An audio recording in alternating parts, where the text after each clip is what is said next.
Maroc, le panier de la ménagère se renchérit. L'indice des prix à la consommation a augmenté de 0,5% en juillet. C'est ce qu'a affirmé le Haut Commissariat au Plan. Cette hausse en l'espace d'un mois est le résultat de la variation de l'indice des produits alimentaires, puisqu'il a grimpé de 1,2%. À cela s'ajoute une stagnation de l'indice des produits non alimentaires. Le HCP cite en détail les prix qui se sont envolés en juillet. D'abord, la catégorie des fruits, où l'on a constaté une hausse de 7,8%. Les poissons et fruits de mer avec 5,3%. En troisième position, les viandes avec 1,6%. Et enfin, le groupe lait, fromage et œufs avec environ 1%. Selon le Haut Commissariat au Plan, les hausses les plus significatives de l'indice des produits alimentaires ont été enregistrées à Tanger.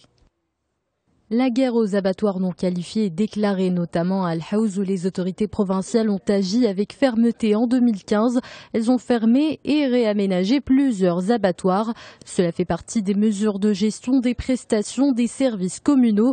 Le but est d'équiper les abattoirs en matériel répondant aux normes techniques et sanitaires, mais aussi de créer d'autres structures avec le même souci. La mise à niveau des abattoirs est une priorité pour une province comme Al-Haouz, là où la production de viande rouge a dépassé les 198 000 kg. Et toujours dans un souci d'inspecter les points de vente, cette fois c'est l'ONSA qui réagit avec de nouveaux coups de filet pendant les 15 premiers jours du mois d'août. Les agents de l'Office de sécurité sanitaire des produits alimentaires ont saisi 40 tonnes 571 kg de produits périmés, et ce dans les régions de Rabat, Salazem, Moulzaïr et Gharb Chlarda Ben Ihsen. Les produits retirés du marché se répartissent ainsi: plus de 7300 kg de viande rouge, environ 2400 kg de produits laitiers et 1700 kg de poissons et produits de pêche. À cela s'ajoutent des quantités beaucoup moins importantes de viande blanche, de produits de charcuterie, de confiserie et de fruits et légumes. Les députés allemands ont dit oui au plan d'aide à la Grèce. Ils l'ont même approuvé à une large majorité. Une étape majeure vient d'être franchie pour que les 86 milliards d'euros soient débloqués. Même les plus réticents parmi les politiques allemands ont soutenu le droit à une nouvelle chance pour la Grèce, à l'image du ministre des Finances.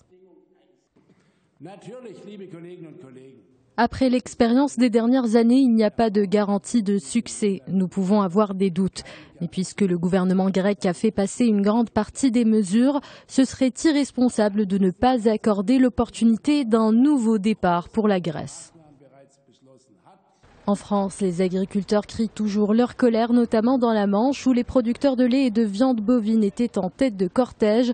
Ils ont réclamé une remontée des prix de vente. La Manche est le premier département de France par son nombre de vaches laitières. Si le gouvernement ne prend aucune mesure dans l'immédiat, 30 à 40% des éleveurs pourraient disparaître, préviennent les associations d'agriculteurs. Ce genre de manifestations dure depuis plusieurs semaines partout en France. Elles ont engendré d'énormes dégâts financiers. Exemple dans la préfecture du Calvados où le coût de la remise en état des locaux touchés par les manifestations s'est élevé à 200 000 €.